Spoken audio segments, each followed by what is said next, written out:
Welcome to Youth Talks, brought to you by State of Youth.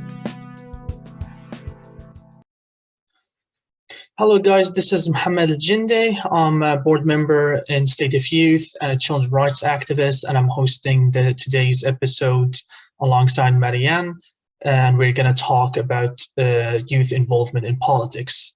Our first guest with us is Juan Antonio Gracia, and who's a political activist and enthusiastic for gender equality. He also is part of the campaign team coordinator for Alejandra del Toro, and also an independent candidate for District 6, a former member of Wikipolitica, and a facilitator for workshops on gender and politics. He's also the writer of the book, How to Lose a Campaign. Hi, thank you so much, Mo and Mariann. Hi. Hello. Hey, and our other guest today is Jesus Guerrero Campo. He has lived most of his part of his life in Monterrey, Mexico, and he studied history at Columbia University and is now currently the communications coordinator at El Futuro Florece for the first openly LGBT independent political campaign in Mexico. So that's really cool. Thank you, Jesus, for being with us today. Of course, thank you. It's a pleasure to be here. Yeah, and we invited them both because they're both parts of a really cool political platform in Mexico that's called El Futuro Florece. It's a local NGO, and we would like you guys to talk to us a bit about that. I don't know if you, Jesus, or Antonio could talk to us about your involvement with El Futuro Florece and how you got there. Okay, I don't know, Antonio, you want to go first? Or? Nah, you go first. Okay, yeah, definitely. Well, I first got involved back in 2018, before El Futuro Florece even existed or was a thing or an idea, when political campaigns in Mexico had like this resurgence with independent campaigns, that is campaigns that have no political party affiliation. This has been a possibility in Mexico only since 2015. So in which any citizen can just like raise their hand, and as long as they fulfill the requirements, can be put in the ballot and be voted for any public office, right? So the first time that happened was 2015. There was an example of success in Guadalajara, at the time the second largest city in Mexico, right? And with the success of Pedro Kumamoto in Guadalajara, that started being attempted to be replicated in different cities. And one of those cities was in Monterrey, with the network of Wikipolitica, which again was like this kind of very non-hierarchical organization that was not a political party, right? An NGO as well, that shared several values, but that was propelling independent candidates.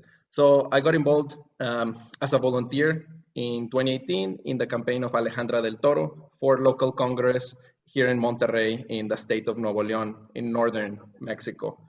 Well, we fulfilled all the requirements. We competed in the elections. Unfortunately, we did not win.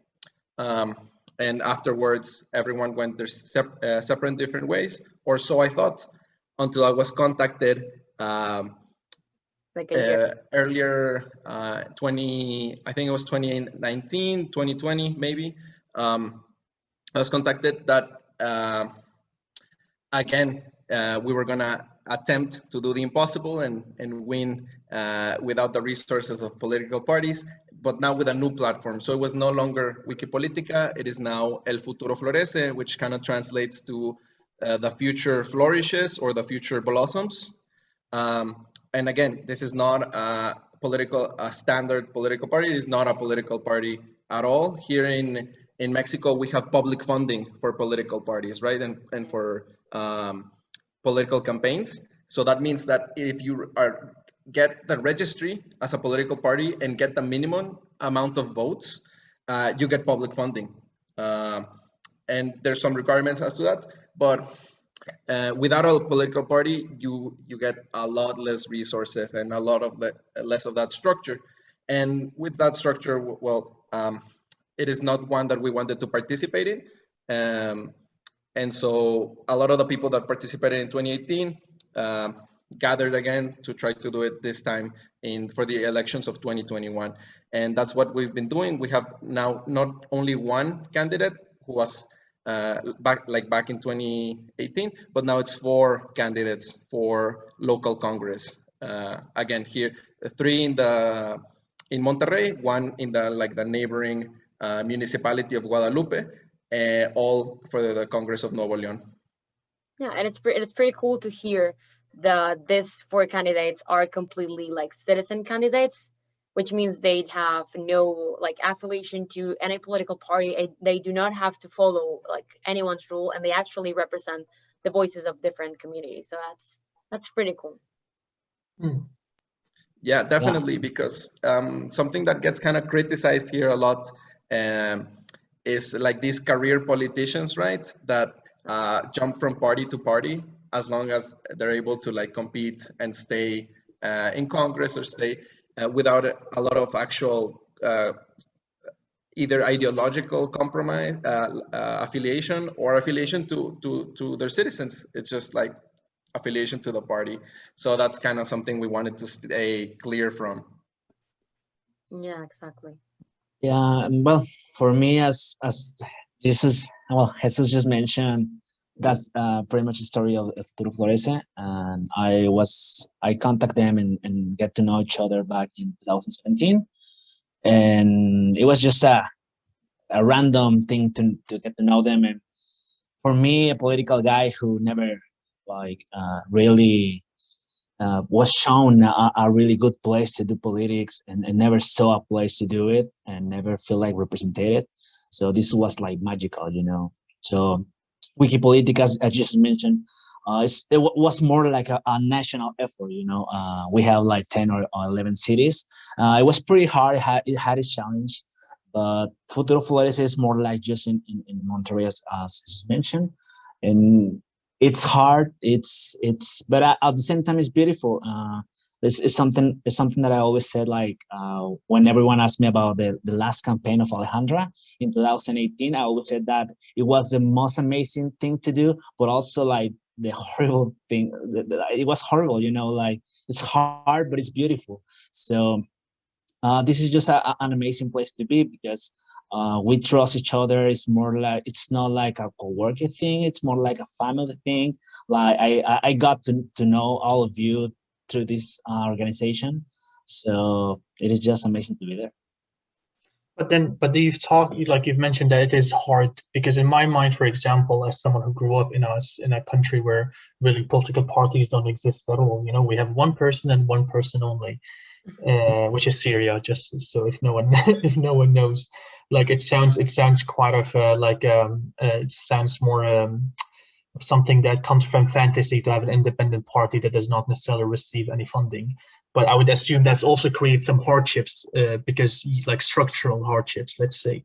Like if you don't receive any funding, I would assume that's also part of your independence, that you don't receive any fundings from like a company or from a necessarily like how does that work when it comes to more of a practical aspect? Is this one of the hardships, Antonio, you were talking about? Yeah, actually, it's as you mentioned here in our country as well. We're supposed to be like a democracy, you know, and we have like 6-7 parties, and they change names, and the biggest one always remain. But here in Mexico, we have like a saying that is more like we are the country that live in in one party system, and we never realize that. No, it's a dictatorship. But recently, the gates have been opened, but it's kind of tricky because they opened the doors for us like 5 years ago, but they still don't help us to be in the equal fight. As you mentioned, money is a challenge. I think is the biggest challenge because they receive like millions. Like it's just a joke. All the money they receive comparing to all the things that are happening in the city and in the country that need all that money, and we don't receive like anything. And above that, they are so picky when we need to like find us and see errors from our campaign, so they can get money from us. So that's one of the big issues, because also with money comes like the marketing like spectrum, you know. Like we don't have like coming television. Back in 2018, nobody wanted to interview us. Like we were like knocking doors and begging, like literally begging to every newspaper and on television and news, but they never listened to us. Now it's different. Like 3 years after, we have like a more different approach. We have received the coverage, but it's not the same because the parties have the money. The parties like get all the propaganda around the city, and we can. And also we don't want to, but that's part of the issue, you know.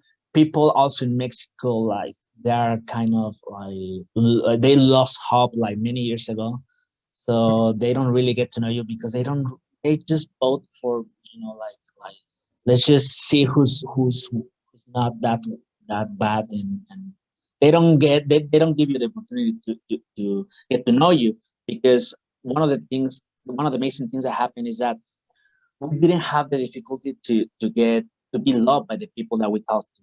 Like every people that we talked to in campaign, they loved the idea. They fell in love. They said like, we're gonna support you. The real challenge is to get to all the people in the district, you know, or in the city. So if we can do that, like I assure you, like parties have no chance against us. So that's the difficulty.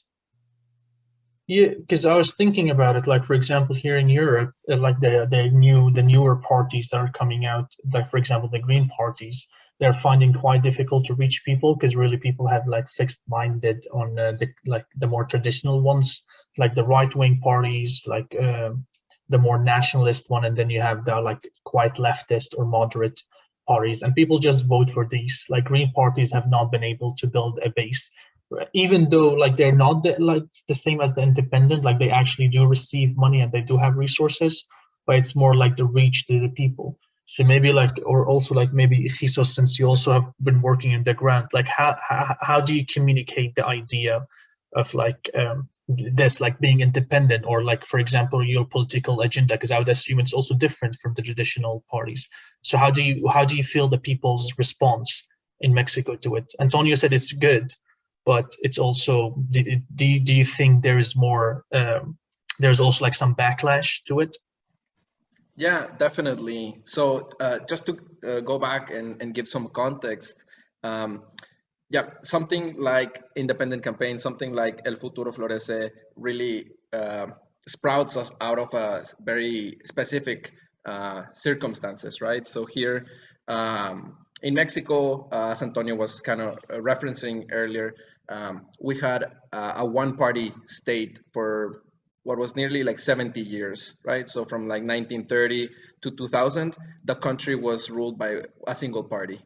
And as Antonio mentioned, it was kind of referred to as the perfect dictatorship because it wasn't a person, but rather an institution that controlled all levels of government.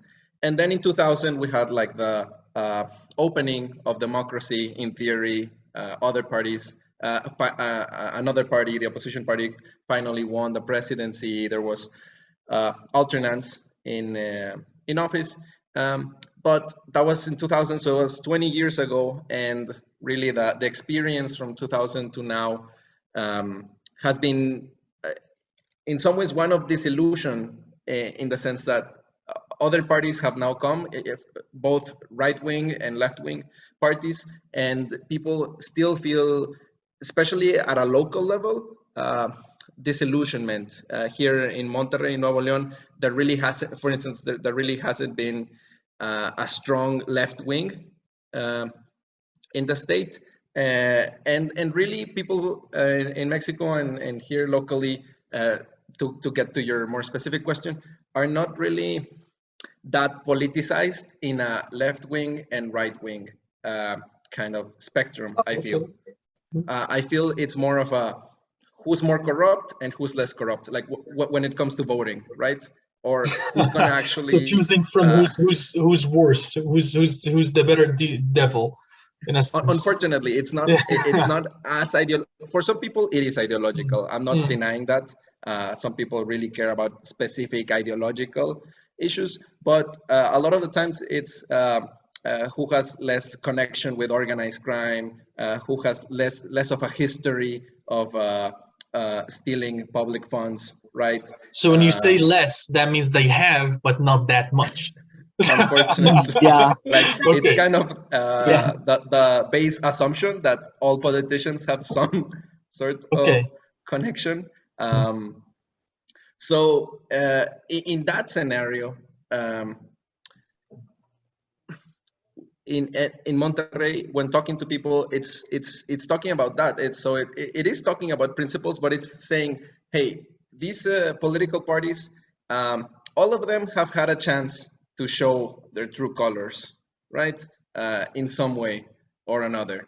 And now they come here again, as they do every 3 years, and say they're gonna finally fix all of the issues. And we don't even talk about like these, as I say, like high ideological stances, but issues as simple as the people here in the neighborhood have been complaining that this abandoned lot is filled with trash, right? And they have talked to the mayor and to the their congressperson, and no one has done anything about it in 3 years. And it's those kind of things where we say like what we want to do is govern at a very local level. We're neighbors that want to get organized and solve the issues in our neighborhoods, right? And we can find common ground there. And people really respond to the message of someone who is knocking at their door, like, because a lot of times we're with the candidate knocking at the door, and the candidate is someone who lives in the same district, right? And who has never participated in a political party, who is a member of civil society, right?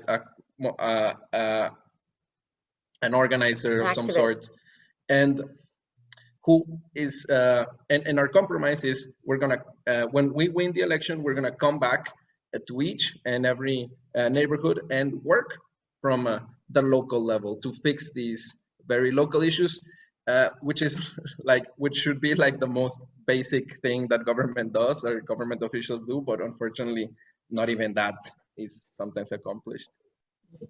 Yeah, and one of the things that happen also, an important context for Monterrey, is that Monterrey, we are an industrial city, you know, like our work culture is like amazing and admirable, but at the same time, we have been brainwashed into thinking that it's only about working, generating money, and it's not about social things. And I once read in one New York Times article that we are the Catalonia from Mexico, and kind of like we think of ourselves like we're so far away from the country, and because we're so close to the United States.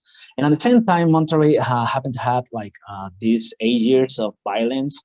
Like for people listening from other countries, like what you see in the movies, like these narcos and criminal bands, like that happened to us. But it was not in like a third city. It's in Monterrey. Monterrey is just another Germany, United States city, like the main city for business. Was happening all in our streets. So Monterrey had like this dark age where we couldn't focus on growing up in all their other like topics and cultural, most of all.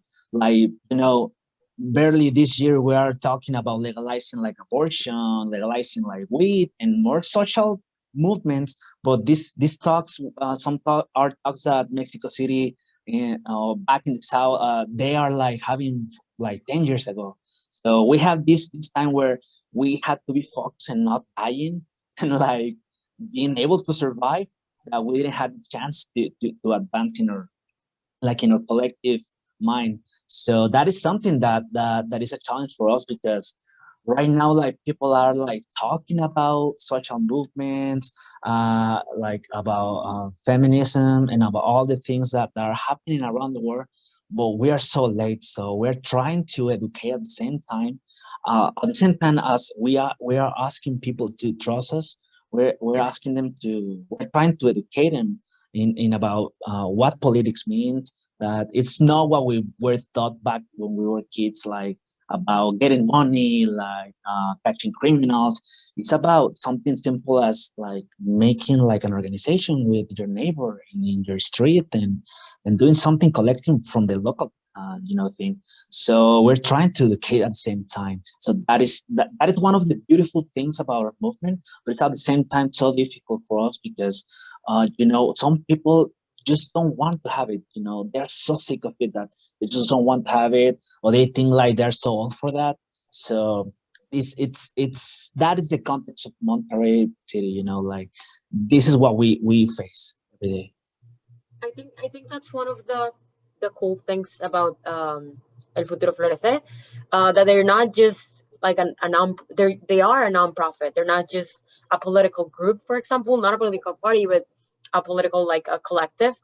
What they do is also they held politicians accountable. I remember, I think like 3 months before the campaign started, El Futuro Florece put out this campaign where they were showing to people how much their politicians were spending on social media. And that was really cool to see that while the average Mexican person earns 1,000 pesos a week, politicians were earning hundreds of thousands of pesos a week on social media. Even when it wasn't an electoral time, it wasn't time for you to make a campaign around being reelected. It was just a normal months. And it's pretty cool to see young people ask the people involved in El Futuro Florece to call out all of these actions, and calling out and demanding for a change in the politicians. And I guess I heard this from Ale, one of the members of El Futuro Florece, that it is the young people, it is the youth's duty to occupy the institutions. Otherwise, we're going to allow the same old people to still be part of the Congress or still be part of the great institutions and steal what the Mexico or the Nuevo León that we want, the future that we want. Yeah, I mean, no, sorry. go ahead. I mean, yeah, something that really drew me back in 2018 to Alejandra's campaign, and now again to El Futuro Florece, is, well, for some context, I'm 23 years old, right? In 2018, I was 20 years old, and that was the first time I was like really, really politically involved, and it was because of how much enthusiasm the campaign inspired in me, right? Because here there was in my city, which I can, as Antonio was kind of saying, Monterrey is is now Mexico's second largest city with a population of over 5 million, right? It is a city built on industry, right? And very much the ethos of the city is industry, is the economical side. And so here in my city, which I thought didn't care about a lot of these other social issues, there was a group of young people that was making a campaign that was talking about gender inclusivity, that was talking about gentrification, that was talking about what was wrong with all the old corrupt political ways of doing things, that was doing it in a very like non-hierarchical way. Because a reason I think young people here don't get involved in politics is because of the hold political parties have over politics. Because here political parties have transformed into these super like organizations built on loyalty. And that's an issue, right? Because that means you have to be loyal to the party and to the party leaders, and you have to wait your turn in order to get a position. And so party comes first, right? When really the city should come first, or your neighbors should come first. And so that was something that as a young person really inspired me and inspires me to this day, like doing it as Antonio said, without a lot of resources, but out of the conviction that it can be done. And in a city as sometimes that is sometimes painted as very conservatively, because northern Mexico is kind of seen as this seen as closer to Texas, right, than to ideologically and geographically in many ways, that it can happen and that there's people that want to make it happen. Now, I have a question for you, Mo. Like, you have come to Mexico and you have been with us and you have known the people of Flores. So, from your perspective, so how does it look like? Is it advanced? Are we left behind? You have lived in different countries, so in your eyes, like an outsider from our city, like how do you see Mexico's politics? I mean, Mexican politics, that's a very broad or complicated issue. I see similarities, definitely not with Middle East or Syria, because we have way more complicated politics. Let me just put it this way. But I see similarities between, for example, the U.S. politics and the Mexican politics. But then, for example, when I visited Monterrey and visited you guys, I felt that that's something unique that didn't really I've never heard about. Even in Sweden, we're supposedly to be a very democratic country with the ability to formulate these things, but youth involvement in politics in Europe, in my personal opinion, is very superficial, because they get involved in matters that touch upon their personal lives rather than a global ones. And when I worked with you guys, I feel like the whole idea of independent political party that represents the neighborhood and then represents the country eventually, if that happens, that's really it's not just a local idea. It's not just because it's affecting your life, as Jesus has said. Like, it was quite interesting to see that it started from an idea that I want to change my neighborhood and then my city, then my country, you know, like I want to do others there. You work with the thought, with the others in your thinking. In Europe, they really work with themselves in their thinking, and that's quite unique. So what you guys do, and also it was very interesting, like how you were able to get younger people involved. I mean, you're all young, and how you could get more younger people involved, like not just maybe I'm not involved with you, but I know Mariann is, and I know I've met all the other younger people involved. I try to do that here with my experience and with my platform and with my resources, but I was not able to do so in Sweden. So that's also something that I find really interesting, and I still wonder how were you guys successful to do so? I'm not going to say I'm jealous, but I'm just going to say how were you successful to do so? Because it's quite difficult to get young people involved, even globally speaking. Like, it's either the situation needs to be really bad for people, like in Syria, when the situation got really bad, people started protesting, or they don't get involved. But for you guys, it wasn't that bad. It was relatively stable in the city, but people still aspired for a better future, thrived, especially young people. That was something very interesting, to be honest. Yeah, I would like to say something about it, and then I would like Mariann to tell us, because she's actually the youngest one that was a member of us back in 2018, and it was amazing. Because I have to be honest with you, there was a time back, like 3 years ago, when I said, like, this is like the people that we are. Like, I don't know if we will be able to reach younger people. For the record, I'm 29 right now, about to reach 30.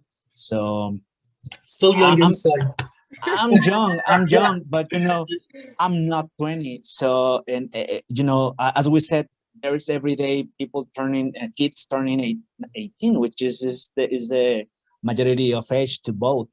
So, yeah, I think we have the opportunity as well, because globally there is a movement. You know, people are getting tired. There's the globalization of internet, and all the information is getting to younger people, and they are paying attention to other things that maybe or brothers or parents or even us, we had like a lot of trouble to get information from. And we have the opportunity here in El Futuro Florece that universities love what we do.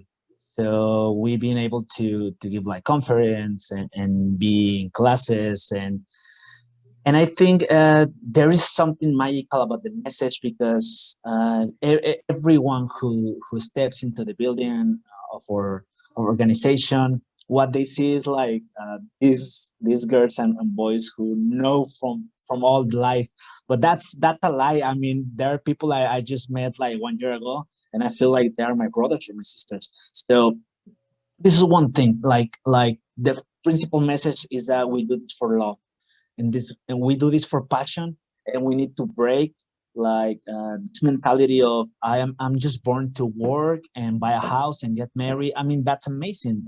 Politics and that are not like divided, but you can also have time to do politics and social things. And we like rename what politics means. What do politics means? Like it is about being able to help each other, be helpful to help other people. And I think that's what younger people get, because to be honest with you, we were like one candidacy with Alejandra, like 20 people, 30 people. And then we after we lose, we keep working. And then like last year, like 2019, when Futuro Flecha was born, like suddenly there was opportunity to have like 4 candidacies, and we're like more than 100 people. Like there are people like are the age of my nephew, like 2018, and that's amazing because you learn from them, they learn from you, and then you have a responsibility to be an example. And we trust each other, because something that also happens here in Monterrey and also in Mexico is that obviously when they see and they saw what we did, the political parties start to offering things to us. Like, I offer you like this comfort zone, I give you a candidacy, you're gonna win for sure, I give you money, I give you this, but we trust each other, and we are so like revolutionary and hard that that's not gonna buy us, So I think that translates to all the younger people that are reaching to us, because passion is so contagious, So Mariann, you are one of the people that I think you were 18 or 19 back I in was 18. 2018. Yeah, and I was so amazed when you step into our campaign, because it was like she's just a kid, but she knows a lot. And can you tell us like what take for you like to give this a step, and what made you fall in love with the movement? Yeah, I think that's the thing with young people getting into politics, that we're learning, and for example, we're using social media, and it's a very different politics than the one other generations have been using. And I guess that's the thing, to have young people involved in politics, because they're gonna make things different. I couldn't say if we're gonna make things better, but we're definitely gonna make it different. And I think that's what these candidacies have been doing, and what the whole Futuro Florece as a political platform to criticize politics in Mexico, it's been doing. And I would really love to see more of these examples of like young people getting into politics all around the world, and actually changing how the system or how the institutions work there. I And I think, don't know if I think we only have 2 minutes and 40 seconds left. And I think there is one thing that I really want to ask you guys about, because I have, how am I going to put it, a very realist perspective on politics. I personally is involved in politics for my own reasons, not to change necessarily. So I would ask you, why do you think like young people, especially young people, should be involved in politics, even though change seems to be little to not impossible? Like, is there a reason that should motivate young people to be involved in politics other than drastically change the whole world? What are like the small things that make you involved, that makes a young person should be not motivate, but should be in politics? For me, and I'll try to be very brief, it's about 2 things. It's about one, trust in the people you're working with. I think that's something that motivated me when I joined these political campaigns. It was trust in the people I knew who were doing these things, and building those relationships. Sometimes those relationships are even more important, right, than the goal. The relationships you build, number one. And number two, electoral politics may or may not be the answer. I don't know. But it's already there, and public office is already there, and there's resources attached to those public offices that we might as well be using, right? For good rather than for what it's being used right now. Yeah, I will. For me, it's just as simple as we have a saying: if it's personal, it's political. So if you think about it, everything you want, everything you care, it's political. So it's important because being at politics and doing politics not only about being in a party or being a candidate. It's about doing community. It's about caring about your neighbor, caring about your family, and caring about your friends. And as you mentioned, making a huge change is difficult, but you don't have to. You just have to focus on making a small change in your community, in your inside, in your person, and your friends and your family, and that's it. If each of us make that, we're gonna make a huge change.